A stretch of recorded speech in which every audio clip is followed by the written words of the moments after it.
Hello, it's Hannah, and you are listening to No Longer Legally Detained, the podcast about life after the psych ward, answering the big question, how to navigate being an adult when you never expected to be one.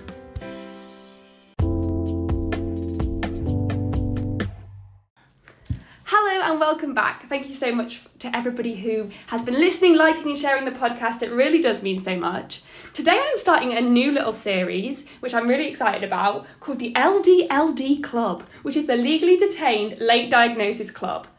As you may know, if you've been listening, I was late diagnosed autistic ADHD with a pathological demand avoidance profile, otherwise known as pervasive drive for autonomy, which is probably a better way of explaining it. But I am very much aware that my story is only one of many, many stories. And I think it's really important that lots of people get to share their voices and hear kind of the different ways that people get diagnosed, people's different experiences. I'm going to be starting this series and I'm really excited to bring on some really exciting guests to share their late diagnosis stories. So today, for the first episode, I have got two lovely guests. Two people that I met at the dance kind of school. Is it dance school? Yeah. At the dance school that I joined and then left and then came back to. So I'm really excited to introduce Alice and Sam. So would you like to say hello? Hello. So I'm Alice. I was diagnosed when I was 21 with autism. I'm a trainee social worker and I also teach dance at said dance school. The unnamed dance school. The unnamed one, yeah. I am Sam. I am 25 and I'm currently going through the diagnosis process for ADHD. I do a PhD and I also lecture at the uni. Wow, it's a very diverse group of people already. It's going to be exciting and interesting kind of me having had both the diagnoses, although often probably, as we all know, they're very much interlinked. And then an ADHD and an autism, so it's going to be like all together super interesting. I can't speak. Interesting and exciting. So let's get into it. So let's start with, how did you guys get diagnosed? Do you want to start with you, Alice? Okay, so mine was very, very long. So I started off with going, when I was 18, I just went, right, something's wrong. And I went to the doctors and mental health diagnosis, got depression and anxiety was diagnosed with. And then they were like, oh, you might also have an eating disorder, So all of this sort of happened and I put medication for that. And then I went through the IAP service, which is attached to most GPs in the country. I had my first few sessions that were ish helpful. A couple of things were good, but really it didn't help that much. And then I just thought, right, I'll just do this on my own, keep my medication and try and work this out for myself. And then after a while I just went, no, this is still not working. So I went back and they changed my medication again. And then they got put back on IAPT again. And this time I got a different therapist, so completely different to the one before. She had, really helpfully, just finished working on a neurodevelopmental ward in the Children's Hospital. And I can't remember how we got on. I know how we got onto this. So where I was working at the time was a massive shopping centre, and I was finding it incredibly overwhelming and having lots of breakdowns every day, and it was horrible. And I just remember saying to her, "It's so loud, it's so bright, I can't." And she just went, "Have you ever been diagnosed with autism?" And I went, "No." And she went, "Well, if it's something you want to do, shall we have a look at it?" So she put me on the list, and then COVID hit. Amazing. So I'd been told it would be about, I think it was something like 18-month wait anyway. And then COVID hit, and then I got a phone call during COVID to say that they were going to put the assessments online and do them not by Zoom, but a similar kind of format. And they said, if you want to do that, great. If not, we'll keep you on the list to do a face-to-face afterwards. So I can remember just saying, well, it's basically going to be the same thing. And it worked out because it also meant that my mum could be involved in the process. Mm-hmm. So there's many sessions of me and my mum sat on my bed with this lady from SANS, which is the Sheffield Diagnostic Centre. We'd talked about my childhood, things that my mum remembers, things that I remember, and then I can just remember it was the day before my 22nd birthday, literally, and she just went, "Yeah, you're autistic." Birthday present. But it really was, because I'd spent so long going, what is happening? What's wrong with me? Why am I so different? And in that, I suddenly found that kind of it was a bit overwhelming at first. Yeah. But then I can remember going back to dancing when we could come back to classes and saying to my colleagues there, as were my teachers at the time, but they're now my colleagues, and going, I'm autistic. And they all just went, oh, that makes so much sense. Yes. And it just suddenly became this whole new avenue for me, and I just enjoyed I've always been obsessed with like learning different things about random things anyway, so this just became a whole new hyperfixation. Yes, a new hyperfixation for me. All about, and I think that I could definitely relate to that feeling of I definitely felt completely broken, and like I was, and that thing of getting the length of a mental health diagnosis, like if you could I could have like tattooed a whole arm and a leg with the different amounts of mental health diagnoses I got, which then we ended up realising. And it's not to say that you don't have those, but that's not.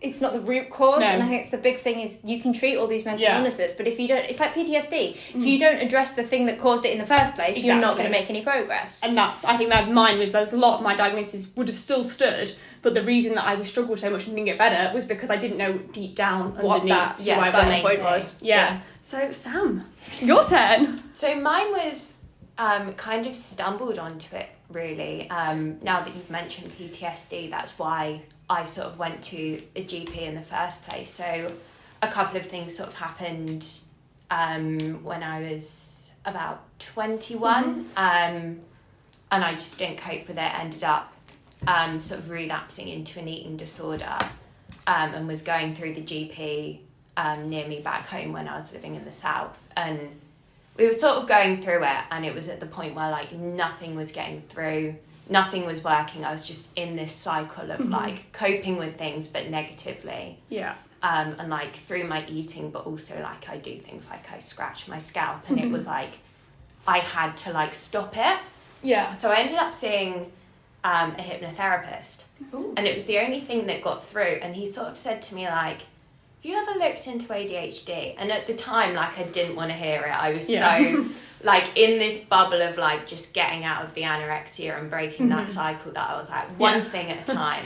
No more diagnosis. Yeah, literally. It was like, no, too much. I'm doing We all one. know that feeling. This is my focus. I'm ignoring everything else. Probably wasn't the best way, but, you know. And then I sort of got out of the cycle. And like to a point where I was stable, and I was like, okay, I'll go see a GP. And they were like, well, no, you've got depression and anxiety. Put me on antidepressants, which almost killed me. They put me on sertraline, and I had low sodium. And then I got a call one day, they were like, oh yeah, so your blood test, your sodium's really low, like, you know, you were like minutes away from heart failure, are you okay? And I was like, right, I'm going to come off these. Maybe I'll look into this ADHD thing. Amazing. So I went back to the GP, had a chat to them, and they're like, yeah, you're literally like through the roof. Like, how has no one ever spotted this? And I laughed. But like everyone I talk to has been the same. It is bonkers. And yeah, so I had the initial assessment, and they referred me just over a year ago now for like a 6-month wait list, and I'm still waiting for my full. Still waiting. We've just been joking that they could call you right now. So yeah, I could be diagnosed within the next 5 minutes. How the waiting lists are absolutely bonkers. I know my autism waiting list was, I mean, to be fair, that wasn't that bad, really. It was probably 2 years. And then ADHD would have been 6 years. But I went through Psychiatry UK, so got it slightly shorter. That's who I'm with. Is that what you're with? Did you give, and was yours through the NHS or was Mine was NHS, and literally the only reason I got into it, I think I only waited in the end 6 months, and it was literally because of COVID and then putting them online, and so many people said no, I don't want to do it online, that my name got bumped up the list because that's all they could do at that time. Positive of COVID. So actually, probably the only one ever to come out of it. Yeah, no, because I was diagnosed literally the day before COVID, and I had my autism one was in person. That's when I passed my driving test that She day. literally dropped, like, it was like a bombshell, like, yeah, so you are autistic, might go into lockdown for 6 months. Fabulous. And I suppose that's something we could talk about in terms of like the support for after diagnosis. Yes, that's is definitely an interesting one.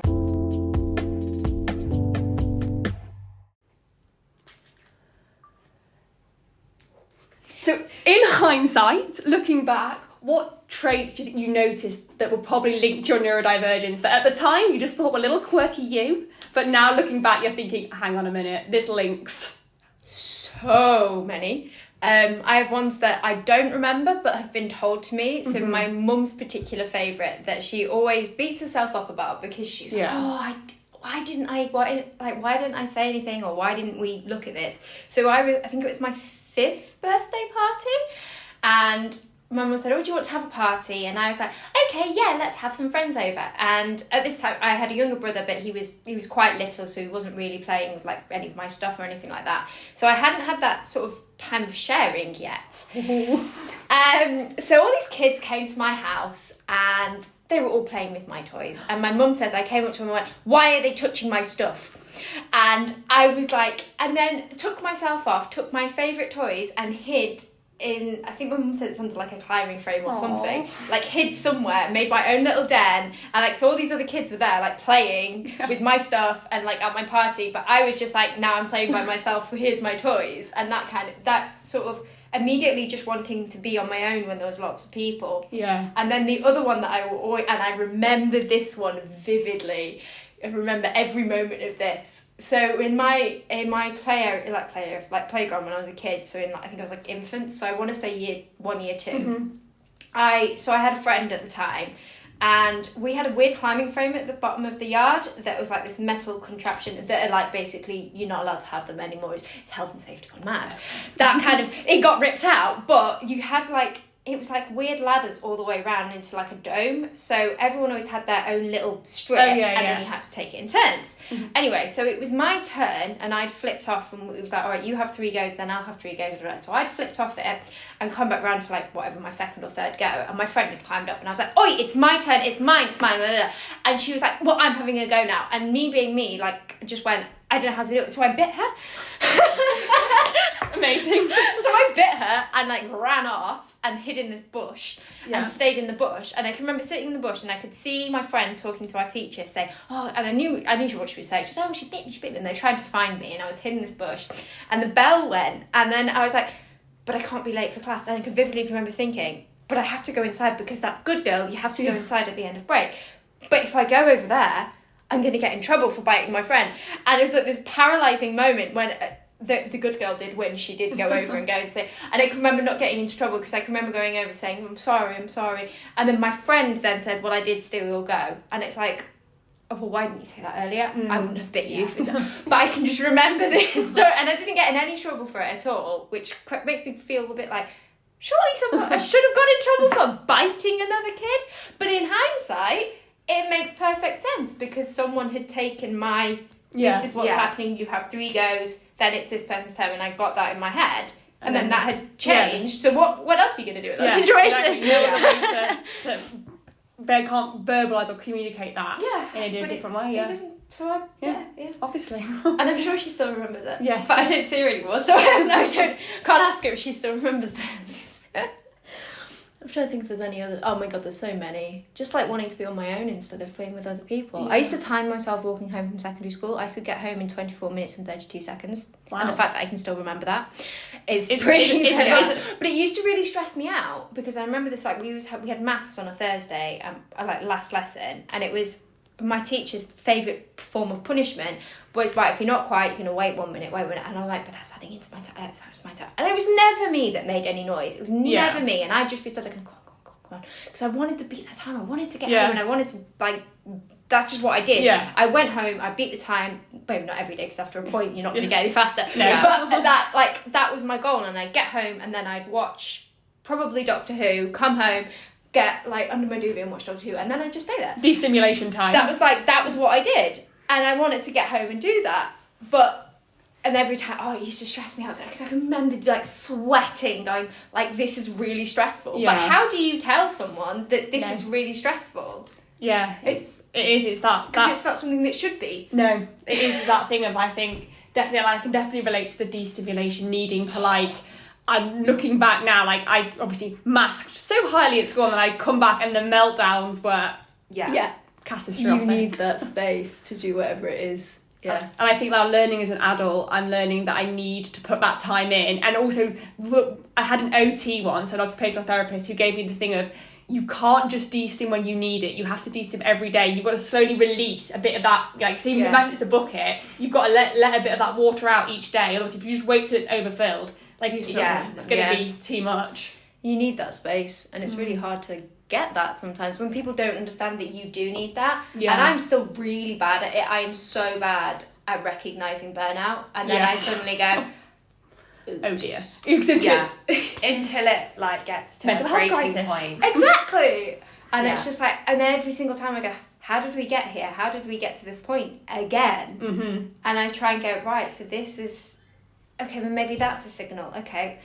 Oh no, it's no, the next, no, that's not a signal. So and it's trying to find that, and it's really hard. But you never know what it's going to be, and you can feel fine for ages, and then one day someone will literally just look at you and be like, "Oh, you all right?" Yeah. And you're like, "No, I'm not. I'm not okay." And then like everything is just. This is what I love about her. She goes, "Are you alright?" No. She asks you all the time. Like, no. That thing of like neurodivergent people having like their own little, being able to communicate with other people and knowing. So in terms of like ADHD, what kind of symptoms, traits, whatever you want to call them, did you think you noticed? Because I think it's different with for me, being both and being diagnosed with both, I can definitely have different traits that I can, and I think with ADHD, that classic thing of like it's a boy who's hyperactive means that it was trickier. Yeah, I think for me, like school, because I was quite fortunate in being like a very intelligent child. You still are. Doing a PhD. I was able to really like hyperfixate on my education, and it was the same with hobbies. Like anything that I was very easily good at, I was like, this is my thing. I can focus on it for hours. So I could mask, and I was like almost the same as other kids because it was really easy to pay attention because I was getting this reward from being good at it. Yeah. If I had no interest in something, I had no interest in something. Like I would not sit through it. And if I was there, I would fidget, I would play with things, I would like... So you like got the dopamine rush from learning, and therefore what people think of like ADHD as being like people like young children like messing about, but then that's their way of getting their dopamine. But if you get your dopamine by learning, then you're never going to be found out. It's interesting, isn't it? I think it was very fortunate that was the thing. And for me, especially like the human body physiology, like my PhD is in physiology now, like it's been my fixation since I was a kid. So I've been able to really mask that. But when I like have my energy bursts, and like my parents refer to them as my zoomies. Yes. We love the zoomies. Like everything is everywhere, and I've been known like middle of the night I'll wake up, have the zoomies, and I've broken my arm before. Yes. There was even like a couple of months ago I walked into uni and I had like a thing, like a support on my wrist, and Alice was like, "What did you do?" And I was like, "It was the zoomies." The zoomies sound very dangerous in your house. It's like just this unawareness of my limbs, and I didn't even realise that was an ADHD thing. No. But it's always been there. Like I'll just walk into cupboards. I just imagine you banging around like this. Like on the daily, I will walk into something, and it's been like that a balloon that's been like deflating. Yeah, that's what I imagine it's like. And in secondary school, there was this like fuse box on the wall. No one else walked into it, but I walked into it so many times they had to put fluorescent tape on it. Amazing. So yeah, hindsight, that's probably one of those things. And definitely like my ways of stimming. Like I loved being upside down. Yes. I would spend hours upside down. I'd watch TV upside down. Yeah. Again, never realised it was a thing. I was like, I just like being upside down. Yeah, obviously. But like everything sort of felt quieter. Yeah. It's because all the blood was in your ears, you couldn't hear anything.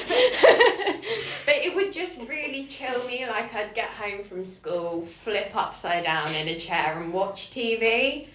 And like never questioned it. No. But when I'm bored, I'm chaos. Yes. And I always have been. And I will do like stupid things just to break the boredom cycle. And one of them I remember, I was probably about 7, really bored, like rainy day, and we had some family friends over. there was this kid who was getting all the attention. I didn't like it. So I was like, I'm going to crawl along the floor while dragging my nose on the carpet. My mum was like, don't do that. You're going to hurt yourself. I was like, no, this is my thing. I'm fixing my boredom. Like, I needed to it was like this itch I couldn't scratch. Yeah. Got a friction burn on my nose. And then the next week was school photos. So there's a lovely picture of me in a stripy jumper with a red nose. Wow. I need to Beautiful. see this. I need this picture in my life. It's stunning. No, it is so interesting when you look back and you can see, like, it's just so many red flags. But obviously that thing, I think that, you know, and definitely, like, I know my mum probably would have been like, how can I not see it? But that thing that you don't, because it's just, there isn't that awareness of, like, neurodivergence, especially in people who are assigned female at birth. Like, it isn't there. And that thing of, like, it's become more known about, and with that kind of you get more information on how it, like, affects different people. So in terms of, like, now, if you could say a couple of things about how you think your autism/ADHD affect you now, and that could be maybe different to how it affected you as a child, or maybe it's in similar ways but just an advanced version. That's a good question. I think it's I think it's similar. So I still have that. When I was younger, the fixation of having things at the same time and having a sort of routine, that was like, I used to plan them. Like, I'd know, right, well, we all know time to my way home from school. I knew what time I would get home from school. And I would look up, like, when I was at school, be like, right, I want to watch that movie later. Right, how long is that film? Right, so that's 1 hour, that's, 146 minutes. Right, well, that will take me to this time. Oh, yeah, but then that's the time that, like, Pointless is on. Okay, so then I'll go downstairs and watch Pointless. Then we'll do, and, like, every minute would be planned. Right, then 20 minutes to have a shower here. And it would, like, be literally rigidly planned to the minute. But that, like, now, I don't plan things as rigidly. No. But even so, like, last night, I was supposed to have dance class last night, but I didn't go because I was actually very tired and a bit, like, I've done enough. Yeah. And I was actually quite proud of myself for making that decision. But there was a moment when I was still laid on my bed going, no, but that's what I do on a Monday night. Yeah. I'd go to dancing on a Monday night.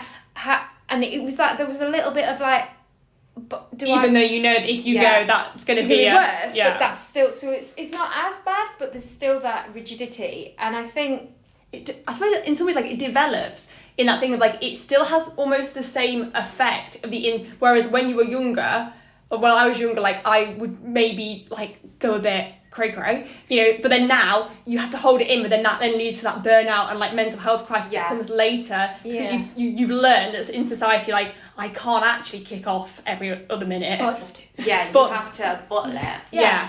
But then with that, the effect is still the same inside your body, so it builds up more.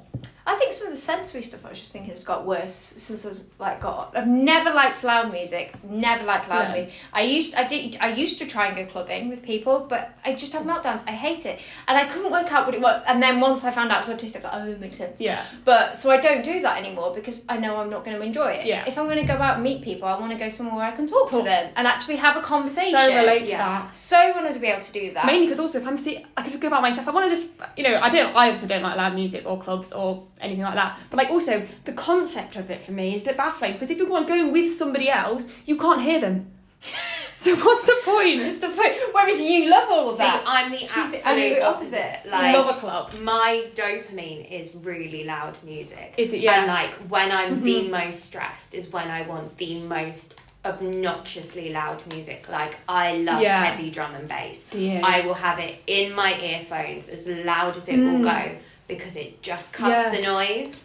Like, if I'm out on a night out and I'm at, like, a proper, like, sort of rave thing, I will be the person up against the speaker. Like, I want to feel it. Yeah. But then there's other moments where I'm, like, drained and, like, noise and that sort of loudness, but, like, people loudness is different. Like talking, chatting, breathing, walking. Yes.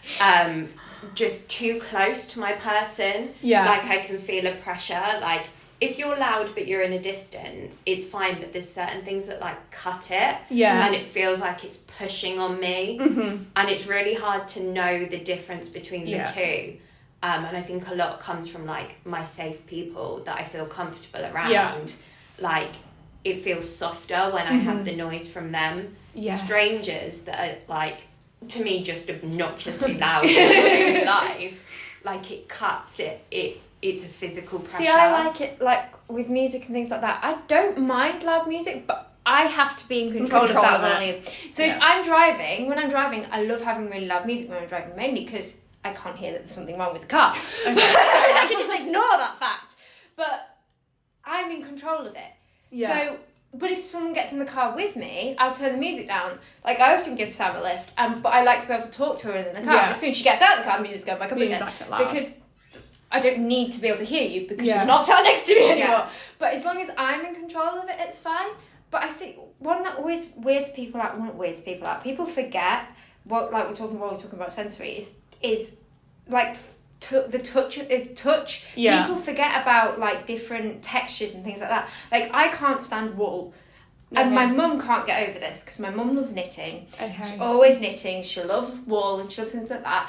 And when I was younger, I would wear things that she would make me, and I was fine. But now, as I've got older, it's become more and more irritating. And my mum now knits me things with cotton, so it doesn't. Yeah. It's not an issue. But she's like, "But you used to like it." But that's got worse. Or like, I used to like going to the beach when I was really little.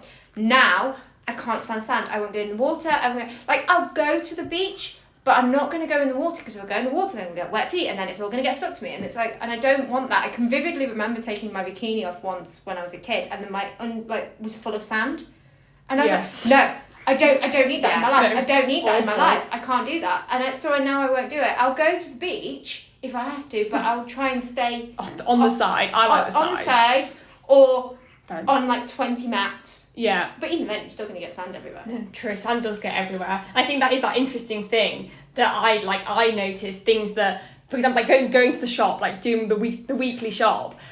I can do the weekly shop, and I like to leave. But interestingly, when I started wearing my like loops, the difference is phenomenal, and it's really weird how like I'm like I can do it without, and I think that's a lot of the things that I all through my life I've done it without because I've had to do it without, and I didn't know any difference. But then you try something and you go, oh, actually, and then I think that's maybe definitely for me a reason why like maybe my traits are more obvious in some capacities, although in others, who knows, she was a crazy child. That thing of like it's more obvious because you've gone, actually, although I can do it, like obviously I can absolutely go and walk on a beach, but the impact is just not okay. You make that decision to go, but why? I think when you become an adult, why would I do something that's going to make me feel uncomfortable? And that makes perfect sense. Like why? Like I don't like going and staying places that I prefer to be at home. Yeah.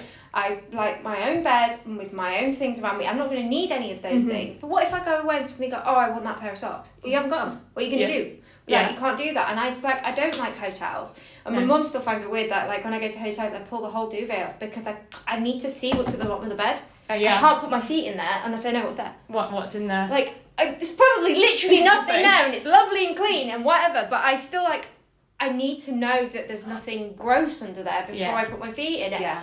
I don't like looking under under beds and things like that. No. It feels disgusting. But if it's my own bed or it's my friend's house or something like that, it's a bit different. Yeah, no. But somewhere like a hotel or like anywhere like that, I just like, ugh. It creeps me out. I think the impact can come later, and I think that's a lot of the things that I used to be able to do that I could still do now and not think they were impacting me. But then as I go, it builds up, and then you have like a big breakdown, and you actually look back, and it was all those little things that you thought were fine have actually led to a... Yeah, because you've just gone and done it. It's like Aldi. You go to Aldi and they throw things at you at the end, and it's like an absolute nightmare. Oh, I can't do that. I've been to Aldi before, gone in, literally put everything down and gone back out again. Yeah. But then I did, during COVID, I went really early in the morning I can't remember why, but I did the food truck that week, no idea why. Like, I did it for the whole family, but I decided, because I don't like it, I was just going to go really early and there would be less people there. It was like, literally, I was there at opening. Yeah. Like 7 o'clock in the morning or whatever. I got there and I had the greatest time because there was no one there. There was no other people pressuring the queue. I literally said to the person, can you slow down? And they said, yes, I can. And it made it so much more different. But like, if there was loads of other people in the shop and I said, can you slow down?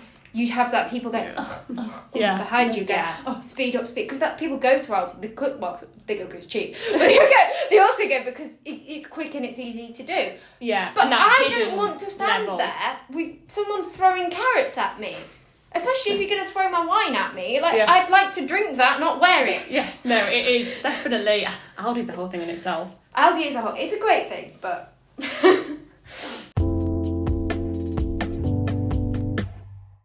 So I guess another part is education and whether, like, how not being diagnosed, and then if you did get a diagnosis and then have done since further study, how did that impact what? I think for me, education, I was very lucky in the schools I went to when I was younger.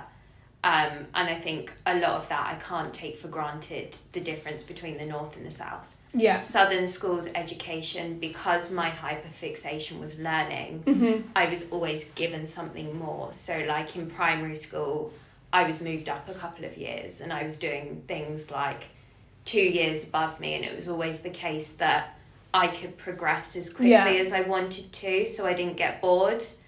But there were times where I would get bored and teachers would be like, oh, can you explain this to the rest of the class? And I'd literally just be like, well, no, I don't want to. And they'd be like, oh, well, you understood it. I'm like, yeah, I just don't want to explain it. And I can remember them sort of being like, okay, a little bit weird, but you do you. But it's always been one of those things where, like, as soon as I've ticked one thing off, I'm like, right, what's next? Yeah. So I followed that very sort of like secondary school, college, undergrad, masters, and then PhD. And I think the whole system, gone through all of it. Yeah, when you get into sort of the higher levels of academia, there are a lot of people that, especially that I've met, that have ADHD, that have been able to like really understand where I'm at, because I think to specialise your whole life in one subject, you kind of have to be able to hyperfixate. A little bit neurodivergent. Yeah, because otherwise you get so bored. Yeah. And the thing is, like, once you get me going on what I'm researching, I will chat for hours. I will tell you every single thing about every single part of it. I'll tell you how I'm going to fix it, what's wrong with the world. Yeah. Like, I will fully lecture you for as long as you will sit there. Yeah. And I think that can be great, because when I've got a piece of work to do, I can sit there for like 10 hours, smash it out, and I can get done like an insane amount of work. Yeah. But that's also not great because it's not the healthiest thing, and I will totally lose track of time, and I'll be sat there. Time blindness is gone. Time blindness, I won't have eaten, I won't have drunk, and when I'm concentrating, I have a tendency to either scratch my scalp or like grind my teeth and bite my lip. Yeah. When I was younger, I got fitted with gum shields because I would just like eat myself. Yes. And I think just knowing those things now in education, like I need to have that person to body double with. Yes. So I like working around other people that are working. Because it gives me that sense of reality, like I can see people move, I can see people work. Yeah. And if I have a day where I can't focus, if I'm not around people that are working, then I'm off, I'm gone, I'm not doing it. And then I'll get stressed and be like, oh my God, I've got a deadline tomorrow. And then I'll work for 10 hours solid. Yeah. To the point I've like fallen asleep in my dinner before. Like it's not healthy. And the same with meetings, like just time management. Yeah. I'm so conscious that I'll be late that I will get somewhere 2 hours early. Yeah. And I'll go to leave the house and I'll be like, where's this? Where's this? Where's this? And I've like moved it around 10 times, putting it in piles so I don't forget it. And then I'll forget where I put the pile, walk into a cupboard. Where are my keys? Where's my phone? Oh, it's in my pocket. Where are my keys? Oh, okay. Where's my laptop? Where's my book? Oh, it's in my bag. I need to check again. Move it out. Oh no, I moved it. Walk into a cupboard. And it's like, I need that like 2 hour buffer. Yeah. And then I'll get there and I'll sit there and be like, I'm 2 hours early and I'm bored. Yeah. But if I don't do that, I will just panic and then I'll be late. There's no in between. It's 2 hours early or I am late. No.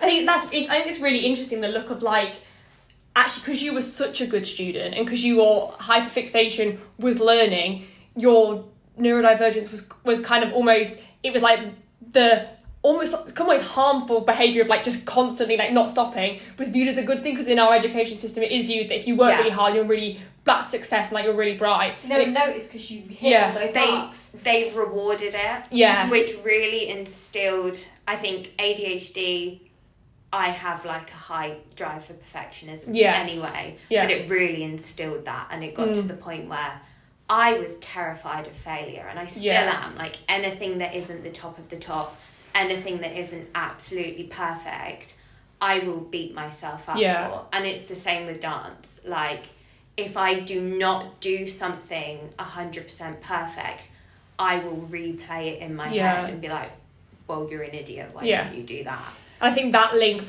perfectionism to eating disorders, I know, like for me, that link is a big thing. And I think that thing is interesting when you kind of look back in that psychological thing of saying, oh, you know, and they always say about like, when in eating disorders, you know, that thing of like, it's a group of perfectionists, and it normally is, but then you like look at that, how that link of like how that perfection, and you can see how it all just links in together. It's really interesting. 100%. And for me it was this thing of like the two were the same. Like it was this idea in my head ever since I was a kid that the perfect person is intelligent, they're skinny, they're like loved by everyone. And those three all went together. And it was like, I can't be one without the other. Yeah. It's like that society, because I talk a lot about that societal, like, and I have a whole bee in my bonnet about, you know, this is what society expect. But then when you add in kind of that hyperfixation on that, she's setting yourself up to being like, oh my God. It gets a lot worse. You're like, there's only one way of doing it. And it's, you know, I think it is really interesting. I mean, you kind of I love looking at like the psychology, I guess it is, behind and thinking like now, because even now, like I think even just about like my eating disorder, like kind of almost is it different to my neurodivergence? Oh, I don't know, because it's. I think they link. They definitely link together. I mean, because I am the person saying I don't say I have, I say I am, because like it's just part of who I am. It's part of like who I am, just the same as like. I couldn't take it out of me because it's just how my brain's wired, like how I view the world. I view it through an autistic PDA ADHD lens, and that's just it. Like it's not doesn't define me in terms of, but then it does define me at the same time, because I wouldn't be the same if I had a neurotypical brain. I wouldn't be sat here right now. I'd be like in some kind of office, just typing away. But it's a big part of who you are. So it's like I always have this conversation with my dad a lot, and he goes, "You don't have to tell everybody that you're autistic. You don't have to." And I'm like, but it's a big part of my life. It's part of who I am. And no, I don't walk up to people and go, "Hi, I'm Alice, I'm autistic." Yeah. It's not. Didn't tell the people in Aldi. Exactly. It's not the first thing that comes out of my mouth. But it's a big part of who I am and what I stand for as a person. And in certain situations, I do find it really useful. People knowing that I'm autistic is really helpful. Like when I'm teaching dance, we have a lot of neurodivergent students, and the parents find it really comforting to know that I am there and that I know what's going for their kids' that's that thing of like, you know, when I was little, if I'd had someone who, you know, and that thing of like, I was literally, because obviously, when we're recording this, it is actually Autistic Pride Day, and I was thinking about this the other day, about that thing of like, although as much as I literally spend my whole life talking about autism and ADHD, I've realised that I'm actually not really I wasn't really like that proud of my autistic identity, and I thought I really was. I thought I was, but I actually looked and thought, you think you are on a certain level, but really deep down, you're still struggling with, you know, certain aspects of it, and like certain, you know, internalised ableism, and being able to be fully authentic. And I think that thing of like, when you've got older people who are showing you that, you know, as a child, that role model. That thing, and I think that mine definitely at the moment has come from the fact that I've had quite a lot of meetings recently with people who've told me that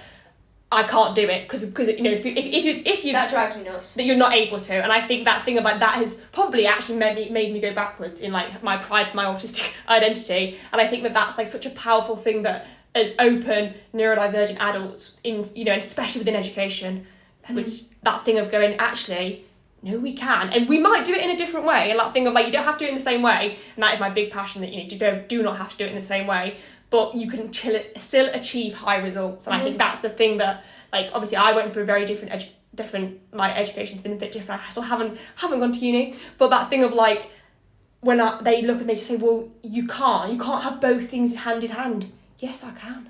Yeah, you're It's just like going to do it your yeah. own way. Yeah. People say it's like, oh, can you drive? Yes, I can drive a car. I can legally. I've got a license. Yeah, but yes, like, there's nothing that stops. There's nothing that Yeah. stops me. Yes, some people who are autistic might find driving difficult, but Some- that doesn't mean that they might. That doesn't mean that they There can't. are neurotypical people. There are neurotypical people I've seen on the road who shouldn't have a license. Exactly, Not you shouldn't drive. have a license. Yeah. It's nothing. It's like those. Just like with anybody. Yeah. We're all going to have different things that we're good at. It's when people tell you can't do something. It's like, because I'm training as a social worker, I've done my first placement. Obviously, I don't have to do this, but I do. I always put this like a medical form in as well. This is who I am. These are the kind of things that I might need as an adjustment. And I can remember, so the sort of my practice educator, who's basically like your teacher when you're on placement, she was ADHD. Well, she is ADHD. She not was. She is. She said, I want her. And boss was like, well, you're not going to be able to make jokes with her. You're not going to do that. It's going to be really hard. And she's like, no, I want her to come. So, like, fought for me to come. And then, but her boss was very, like, she's going to be, like, no, you haven't met me. Yeah. You haven't had that conversation with me. Yes, on a piece of paper that says I might need this. It doesn't say every single day I'm going to need all of these stipulations. It says I could need these things. And they take it at face value and they just assume, oh yeah, they're autistic, they're not going to be able to do that. They're not Through school, I guess none of us were diagnosed in school, weren't we? No. But did you have, in terms of any education, have you ever had any kind of support, needs passport or anything? I had, because I had dyslexia, fortunately, I had extra time in exams. Yeah. But there was my school had quite a lot of support for autistic, ADHD students, and other whatever basically the students that needed the support, they had it. And like some students would have reduced timetables, and I think if I'd had that, I would have done so much better because I wouldn't have had to split my focus. Yeah. So not having to do things that overwhelmed me. So for example, I hated PE. I couldn't stand the uniform. It was really uncomfortable. I didn't like it. But it's not like I didn't do exercise. The school knew that I danced outside school. So realistically, if I didn't do PE but could have that time as a break to sit in the library, study something else or whatever, that would have made a huge difference. Or taking down, so maybe I did one less subject than everybody else. Yeah. I would have found that so much easier because for me, that's when I first started sort of like presenting symptoms of having an eating disorder, because I was so overwhelmed with everything. There was so much going on, and I couldn't regulate that. Yeah. And because I can't control, what do you control? I needed to control something, and I couldn't control what was happening at school. All of my friends were they're really clever. They're really clever because I didn't fit in with the like naughty kids, the cool kids. Yeah, I didn't fit in with them. I didn't fit in with like... I don't love, like I say love in a really ironic way, but like the groups in school was too much. Oh God, I never fitted in with any of them. I the didn't cool fit in kids and the alternative kids. It's like, but the thing is, you don't. No. And especially if you don't know that you're autistic or neurodivergent, you don't know where you do fit. And I sort of went with, well, I like being in the library because it's quiet. Yeah. And the people that were in the library were the really clever kids. Right, I'll be friends with them. And I'd spend a lot of my life going, so my friends were like, oh yeah, I passed, or like get A stars and stuff. And I'd be like, I got a C, I'm really happy. Because I wasn't ridiculously clever. And I never was. And I'd be so happy. My friends would be like, oh, well done. But it's like, they couldn't be... Like, she didn't get an A star like we did, and so it was always that you are inferior slightly because you can't. I just wasn't clever. That's not what it was. But I did eventually. I didn't go to university straight away. I went at. Was I autistic by then? No, I went. Was I autistic by then? They would like officially. I just love that phrase. I want to use that. Was I autistic when I did that? Yeah, what in my life was I autistic? But like I think it was the year before COVID that I went to uni. So then my second year of university was COVID basically. You came out as autistic. And then that happened at the same time. So my first year at university, like I was on the list, so I got some stipulations of like, right, so I could have support because I got mental illnesses that were on record. I could have support for that, so I could have like a bit more of I could have extended library loans, which most people get anyways. Yeah. Like it's not really a big difference. No. Like everyone got that. And I could have extra time in exams, but I didn't really have exams. I could have uncapped retakes and things like that. And then when I got when I got my autism diagnosis, I then obviously brought that to university and said, right, here it is. So can this be included? So we've got what's called a learning contract. So you that you basically get a list of things that you're entitled to. Yeah. So it's, and I did get extra bits where like I was allowed to have PowerPoints or like presentations and stuff early. And then if I wasn't in for whatever reason, I could get information from tutors and things like that. But realistically, you could get all of those things anyway. So it wasn't actually a massive difference having this learning contract. No. It wasn't a... I think like my siblings had the same thing with the learning. The learning contract is kind of that. And also, I think a lot of what I've definitely learned with a lot of these reasonable adjustments and all of these access support, it all comes from when you really know yourself. Like that's the only time they actually work. Yeah. Like, I've had loads of things in the past that never. It's only literally since just before Christmas when I started my ADHD medication, and it was like a cavern into my own brain. It was quite scary actually. It's like, oh my gosh, like I really know myself, and I could be really, really honest. And I think like with that perfectionism, massive perfectionist, and the rejection sensitive dysphoria aspect of neurodivergence, I couldn't even admit to myself what I found hard, and I think that made it really hard asking for help. Exactly the same. Yeah, absolutely. It's really hard. And I do feel like, obviously there's a lot of reasons for rejection sensitive dysphoria as part of neurodivergence, but I do think that a lot of the messages that we're kind of given constantly in that, especially with that late diagnosis at the moment, I think, obviously there's more people are getting diagnosed because for a lot of reasons, but then there are those narratives that we get in the back of our head that make, just as simple as actually the sunflower lanyard, and that thing that I worn mine on trains mainly because it gets very stressed, and that thing of like people can't get over the fact that you can like look a certain way, you can do your makeup, but then actually also still equally be disabled. It's so strange. Where did we go? Went to a funeral. Great. But so it was me, my mum and dad and my brother. We're going up north to go to this funeral, and we stopped off on the way. And it was incredibly busy, so I was like, I'm going to use the disabled toilet. My own brother went, you can't use a disabled toilet. And I went, yes, I can. I have a disability. It's really crowded in the toilet. I don't want to go in there. I'm using the disabled toilet. So then my dad starts on me with this same spot. And then my mum comes out the toilet and goes, yes, you can use it. Like that. But I still have that paranoid that I'm going to open a disabled toilet, like having been to the toilet and coming back out again. And someone, say in a wheelchair, really obviously that needs it, is then going to go, what are you using my toilet for? Like, well, I am allowed. Because you are disabled, but you aren't. Yeah. Does that make sense? You don't. So, and that fear, and I think that fear of asking for support definitely comes from that, in terms of like that constant thing of like, oh my gosh, like that imposter syndrome, I guess, as well. Yeah. And I think for me especially, that links with my eating disorder. It's like, okay, I have this thing, but I feel like I would be really selfish in taking the help, because I'm like, if I can do it, I don't feel like I'm worthy of it. And also a big thing is like, I hate being vulnerable. I hate showing any sort of weakness. I hate anyone seeing me sort of let my guard down, and unless it's like really close friends, I have this very like, I would say almost cold front. And I get told by a lot of people, like, I really struggle with dating, because everyone's like, you are really intimidating. And I'm like, it takes me so long to show any vulnerability and warmth, because like, if I let you in, you could ruin my life. Like, I'm not, I don't want to do that. You're going to judge me. What if you hate me? What if you think I'm weird? Like, exactly. I don't want to do it. So I come across really cold and like, and standoffish. I have like with the literally, it's a brick wall. It's a brick wall that I don't. And that thing, I think also, which obviously mine like definitely links to like my complex PTSD, but I think that thing of, because you've let people in and it's gone wrong, and I think that's a really hard. We don't forget as neurodivergent people. We're like, no, but you broke like you've said that we're climbing up here 3 times, then it's my turn. Then your friend didn't, and so then you bitter. That thing of, if I've let one person in, they've broken my trust, that's it. Everyone's going to do it. And I black and white catastrophize things. Like I create a routine, almost like a ritual, and I'm like, well, on the day that this went wrong, I walked on here 4 times and I washed my hair with this product. So I can't do that again. And if I do that again in that order, this is going to happen.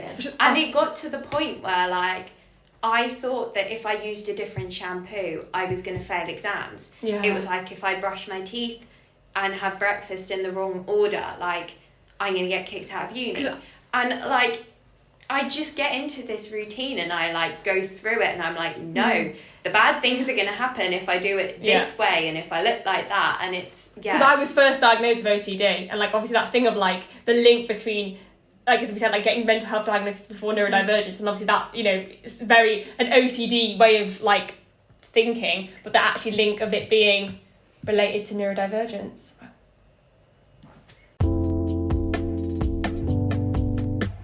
Loved talking to you guys. I feel like that neurodivergent thing is, as soon as you get, like, neurodivergent people and you're like, oh my gosh, like, just such a buzz, and you just get such a, like, an interesting conversation. I do love it. I feel like we could actually keep going. Like, I feed off you guys and then I get a vibe and I'm like, oh, let's go down this time. Exactly. We'll definitely you'll have to come on the podcast again. But to wrap up and finish off today, if you could have a think in terms of what are those messages, and, you know, I'll do it plural because I know we're all neurodivergent, so we won't be able to just do one of those messages, whether that be to little versions of yourself, young people who are out there, professionals, teachers, education, anyone, in terms of late diagnosis, and, you know, any key take-home messages you'd like to share.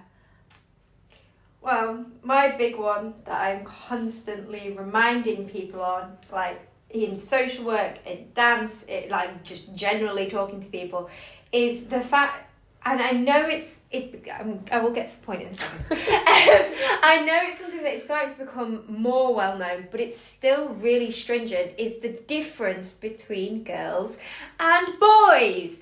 Because male and female, and that's, like, that kind of in terms of gender. In terms of gender sex, and how it's presented. Gender. Yeah, like Sex. how sex is, like, how it's presented, and how, because of how brains are wired differently, how all of that presents. Yeah. And yes, there is more to it, and yes, more the female diagnosis, if you like, I'm saying this in inverted commas, that has become more known, that there are differences, and that has partially led to this influx of delayed diagnoses now happening, because people go, oh, wait a minute. But still, when you say ADHD, the first thing that comes into your head is a naughty little boy, right?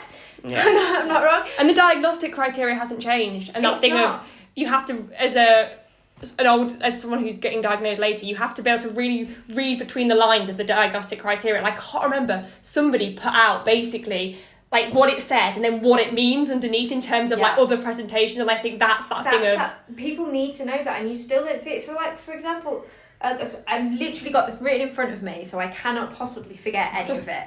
But so, like, girls tend to do more masking behaviours, which is basically when you create it's almost like acting. You create your own persona throughout the day, which it's really exhausting. Very exhausting. Very exhausting, and that means that you can often not.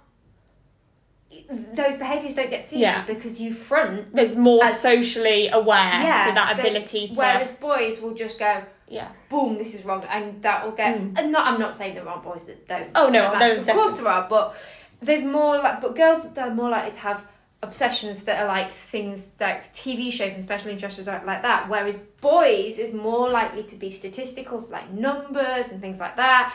And then you get that girls tend to just be like, they struggle more with social communication in later life, not necessarily as a child, but in later life they struggle with that, whereas boys will just struggle with communication. That's not saying that it's like, this is the be all and end all, but there are slight differences, and if you don't know, you don't see it.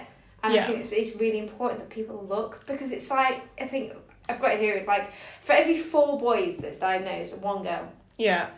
But girls make up 51% of the population. Yeah. So where's that? I guess that looking at them being more awareness of the presentations of autism, and then that true representation within mainstream media, within everything that's going on, and moving away from this idea that, you know, we kind of talk a lot, I guess, now these days about, you know, we're all individual and unique, and thinking that actually, so in the same breath, being autistic is going to be individual and unique. It's a neurotype, and therefore we're all different, so we're going to present differently. But it's the same way as, like, so for example, when you do see female autistics or any neurodivergent on TV or anything like that, they are always the worst case scenario. There's never just this is my big thing. There's no one like us. No, we can function. We can do things. There's no one like us that is. What I would love to see, and you know what, if you're casting, hit me up. I'd love to do it.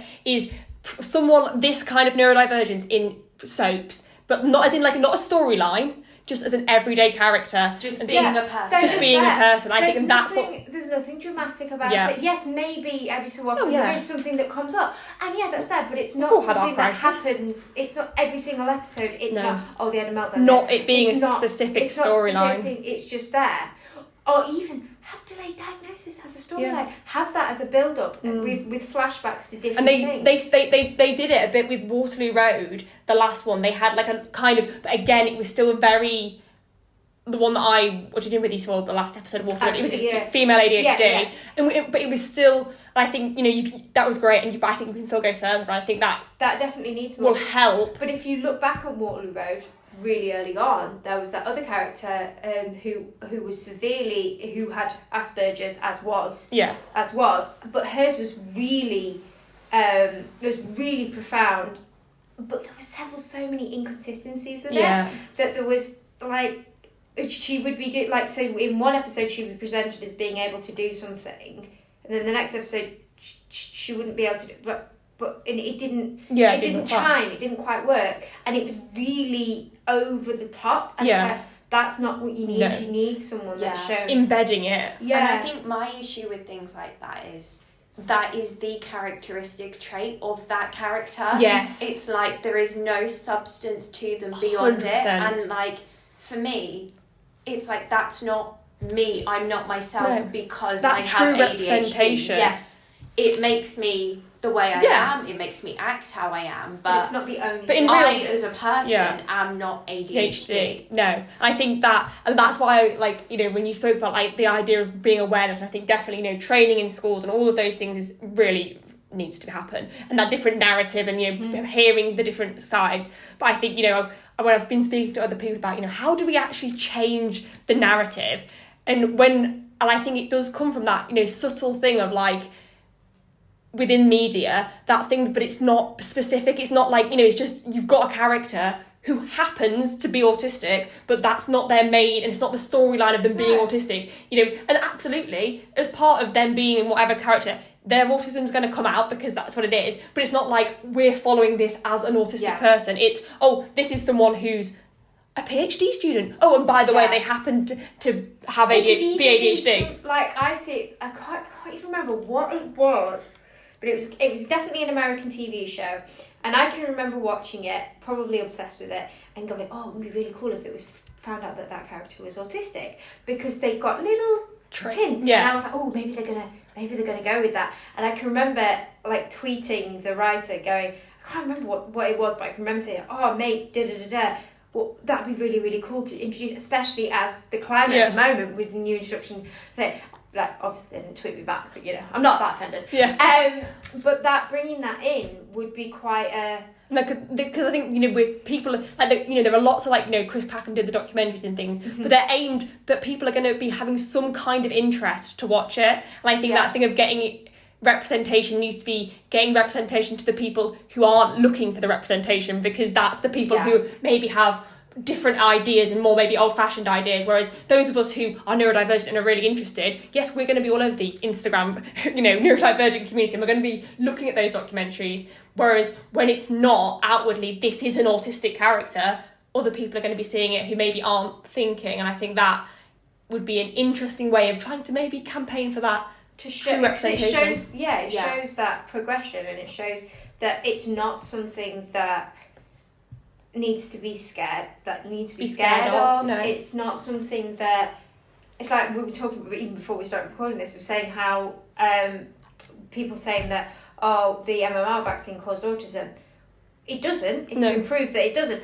But so what if it did? It's not the be all and end all. I think, and then there's that little fine line, and that thing of And I think that's what I've been thinking about recently with, like, in terms of, like, often with a lot of the work I do, focus on the struggles of being autistic because of that thing of, you know, people wanting a diagnosis or wanting to stick out, or that thing, you know, that those narratives, and you want to show that actually we're not saying it for an easy life, like we are actually autistic because, and that, you know, that a diagnosis isn't, you know, just a quirky handbag, that a diagnosis is something that it is. But I think with that and that push, get rid of it exactly. Yeah. But with that push, we step away from looking at the positives and the strengths and the good aspects, and I think it's really hard to kind of cross that line and try and work out, because you feel like you're constantly having to please both sides, and it's tricky. Yeah. But Sam, any take-home message from you?